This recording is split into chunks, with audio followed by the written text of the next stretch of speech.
بیٹی نے ماں کی بات مان لی اور اسی وقت گھر سے دور گند کے ڈھیر پر وہ گڑیا پھینک آئی۔ سلمیٰ کی بیٹی کی عمر 10 سال تھی۔ ماہ رمضان کا آغاز تھا۔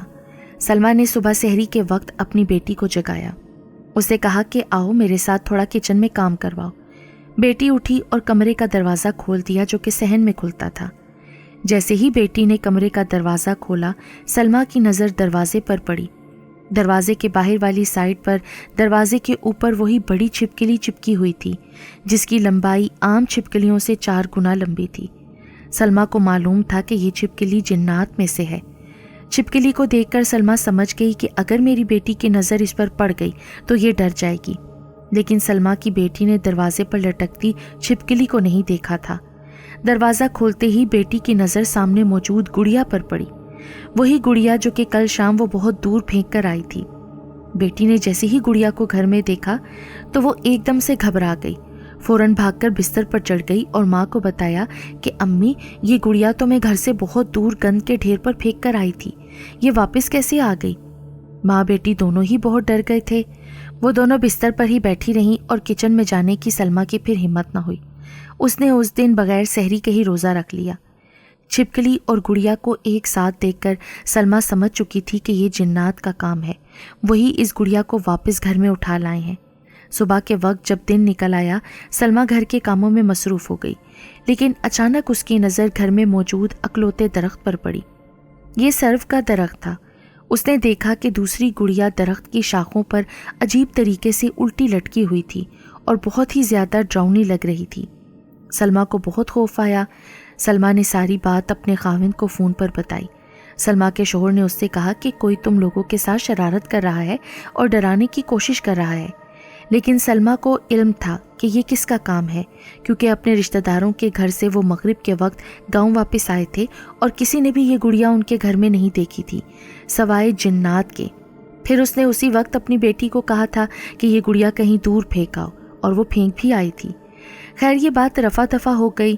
کچھ دن بعد سلمیٰ رات کے وقت اپنے روم میں لیٹی ہوئی تھی۔ یہ کوئی 10 کے قریب کا وقت ہوگا۔ باہر صحن میں 2 بلب روشن تھے۔ گھر کا صحن بھی چھوٹا سا تھا جس کی وجہ سے باہر کافی روشنی تھی۔ اچانک سلمیٰ کی نظر کھڑکی پر پڑی جہاں سے صحن کا منظر صاف نظر آ رہا تھا۔ کھڑکی کے بالکل سامنے صحن کی دیوار کے ساتھ رات کی رانی کا بہت بڑا پودا تھا جس کی اونچائی تقریباً 7 فٹ تھی۔ سلمیٰ نے دیکھا کہ ایک بہت ہی نورانی چہرے والا شخص پھول کے پودے میں سے نکل کر کھڑکی کی طرف آ رہا ہے۔ جب وہ رات کی رانی میں سے نکلا تھا تو اس کی پیٹھ کھڑکی کی طرف تھی، پھر وہ پلٹا اور اس کا چہرہ کھڑکی کی طرف ہو گیا۔ پھر وہ سلمیٰ سے مخاطب ہو کر کہنے لگا، تم نے جس دکان سے یہ پودا خریدا تھا، میں وہیں اس دکان پر اس رات کی رانی کے پودے میں رہتا تھا۔ میں نے کافی عرصہ تمہارے گھر گزارا لیکن کسی کو تنگ نہیں کیا، لیکن آج کل تم جو یہ وظائف پڑھ رہی ہو اور جو پڑا ہوا پانی چھڑک رہی ہو، مجھے اس سے بہت تکلیف ہوتی ہے۔ میں تم لوگوں کا گھر چھوڑ کر جا رہا ہوں، کبھی واپس نہیں آؤں گا۔ پھر وہ شخص کھڑکی سے اوپر کی طرف اڑا اور کہیں غائب ہو گیا۔ بقول سلمیٰ کہ وہ بہت خوبصورت نوجوان تھا، اس کا چہرہ بہت نورانی تھا۔ سلمیٰ یہ بھی جانتی تھی کہ اس کا تعلق بھی قوم جنات سے ہی تھا۔ اس کے بعد سلمیٰ سو گئی۔ پھر کچھ دن بعد حالات مزید بدتر ہونا شروع ہو گئے۔ ایک رات سلمیٰ اپنے بچوں کے ساتھ سوئی ہوئی تھی، یہی کوئی رات 12 بجے کا وقت ہوگا۔ سلمیٰ کے بیٹے کی طبیعت بہت خراب ہو گئی۔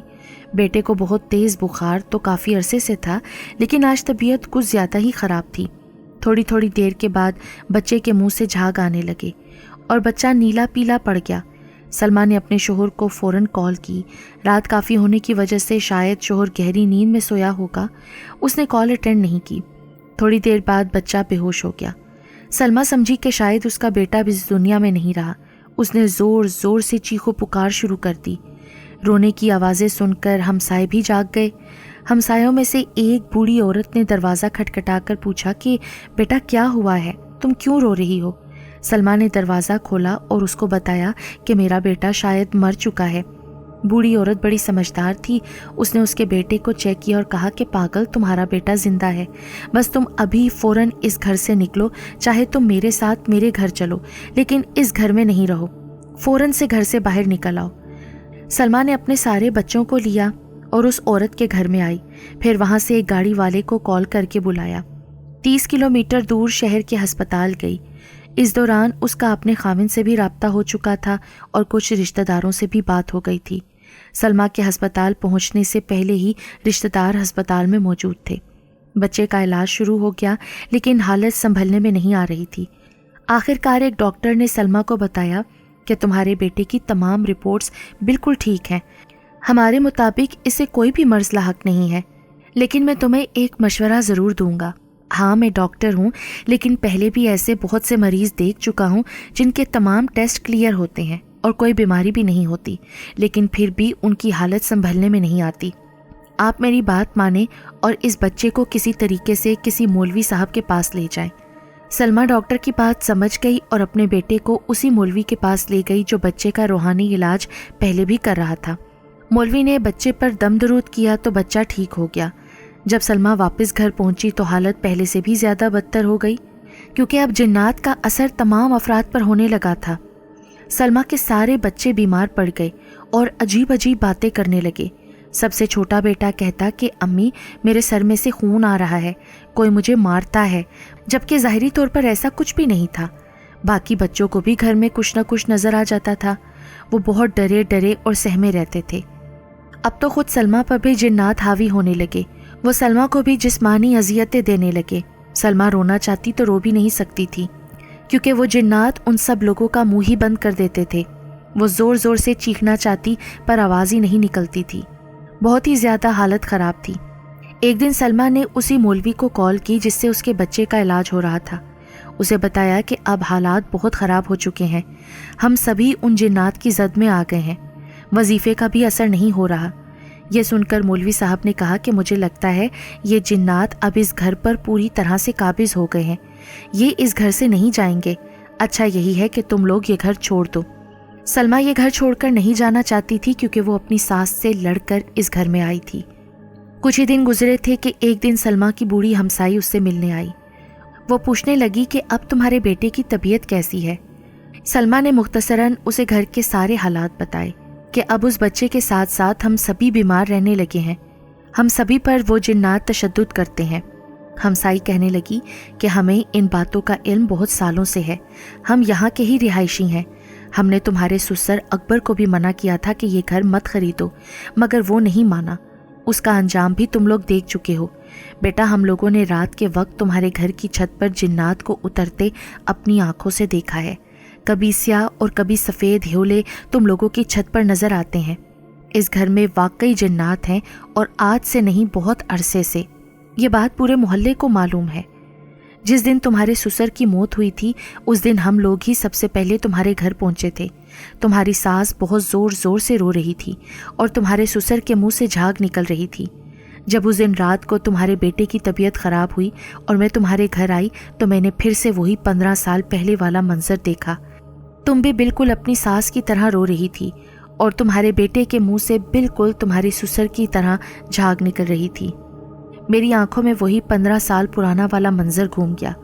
یہ تو تمہاری قسمت اچھی ہے کہ تمہارا بیٹا بچ گیا۔ میری بات مانو بیٹا، اگر تمہیں اپنی اور اپنے بچوں کی جان پیاری ہے تو تم یہ گھر فوراً چھوڑ کر چلی جاؤ اور واپس اپنے ساس کے ساتھ جا کر رہو۔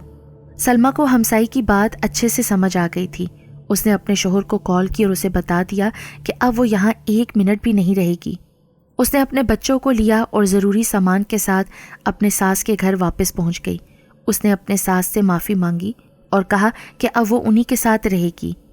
سلمیٰ کی ساس نے اس کا اور اس کے 4 بچوں کا روحانی علاج کروایا۔ وہ لوگ وقت کے ساتھ ساتھ ٹھیک ہو گئے۔ سلمیٰ نے اس جناتی گھر میں پورے 8 مہینے گزارے تھے۔ اب بھی جب وہ گزری باتیں یاد کرتی ہے تو خوف سے لرز جاتی ہے اور خود کو خوش نصیب سمجھتی ہے کہ اس کی اور اس کے بچوں کی جان بچ گئی۔ آج بھی یہ جناتی گھر ڈیرہ غازی خان کے ایک قصبے میں موجود ہے، لیکن اسے ہمیشہ کے لیے بند کر دیا گیا ہے۔